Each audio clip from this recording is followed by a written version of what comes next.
one of the narratives that I see a lot in the establishment media and in establishment figures in political parties is that young people are just obsessed with Jeremy Corbyn and Bernie Sanders. It's some admiration cult, and people are just showing up because they like these grumpy old socialists who are yelling at Wall Street finally. Can you sort of dispel with that narrative and maybe tell us why the ideas are more attractive than the messaging? Oh, well, yeah. I mean, do you know, a fascinating statistic that came out last night was the fact that before the last couple of years, Bernie Sanders' popularity, name recognition, 3%. 3% of Americans had heard of Bernie Sanders. Of course, I'd heard of him. I'd been down to Burlington, Vermont to see what he'd done there when he was mayor. I've been a part of his fan club. But most Americans never heard of him. And now they have. So it's not, I don't think it's about the personality of the guy. You know, he's an old white guy. How can that be popular with millennials, eh? but nonetheless, he prevailed. And similarly with Jerry Corbyn. You know, one guy's about 75, the other guy's, what, 68? It's not because they're cult, you know, figures like pop stars or something. It's the ideas that they're selling that resonate. This goes back to the fact that there's such a demand on the part of York students. I teach at York and U of T, but such a demand for a progressive alternative.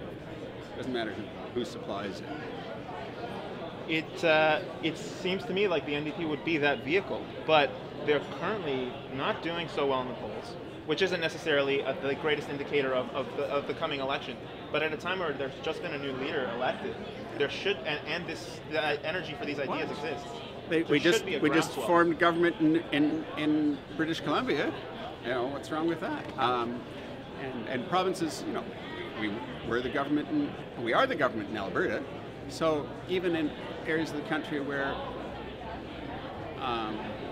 Saskatchewan, it's been a long time since Saskatchewan's had new government, and never Alberta. So maybe we're making breakthroughs. Maybe it's a time where people are already to open up to the NDP. I mean, I can, you know, throw that argument back at you.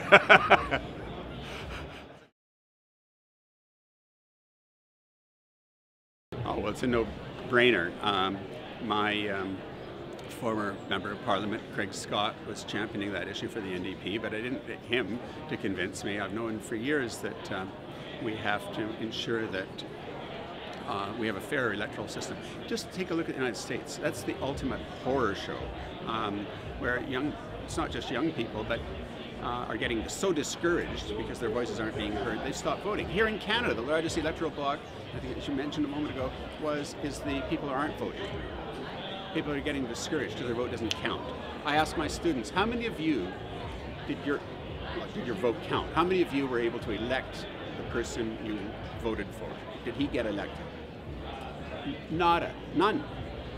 Because they're voting New Democrats, but the New Democrats are you know, because they are electoral, first past the post electoral system, they don't have a chance of getting elected when they're in a minority position. So they don't get represented. Their votes don't get anyone to represent them in Parliament. And then we've got to change that. That kind of makes me think of something, one last thing. There is a very large voting bloc that isn't voting. And it's not just young people, although young people are overrepresented in that demographic. It's all kinds of people. And it's very obvious in the United States that the majority of people, it's something like 120 million like people who can vote, they just don't show up. Right. That would be a plurality for any party, and we'd have the same problem in Canada. And it seems to me like, of course, the Liberal Party, but the establishment NDP as well, and the Democratic Party find that they have this idea that there's more voters slightly to the right of them than the mass of people that just don't vote. How can we bring those people in? Talking to them. I mean, Cesar Chavez used to say about organizing. First you talk to one person, then you talk to another. It's just this basic organizing, door to door. First you establish a relationship with the people at the door. You know, or if you're on the phone, whatever. It's best if it's done by people that know you and trust you, your neighbors. Yeah?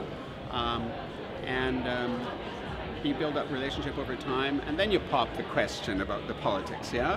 Because they know you're ready to open the door to you. I really do believe that the secret for the left lies in doing more community development, where people get to know you and trust you, and then you can be persuasive in getting them involved. Awesome. Okay.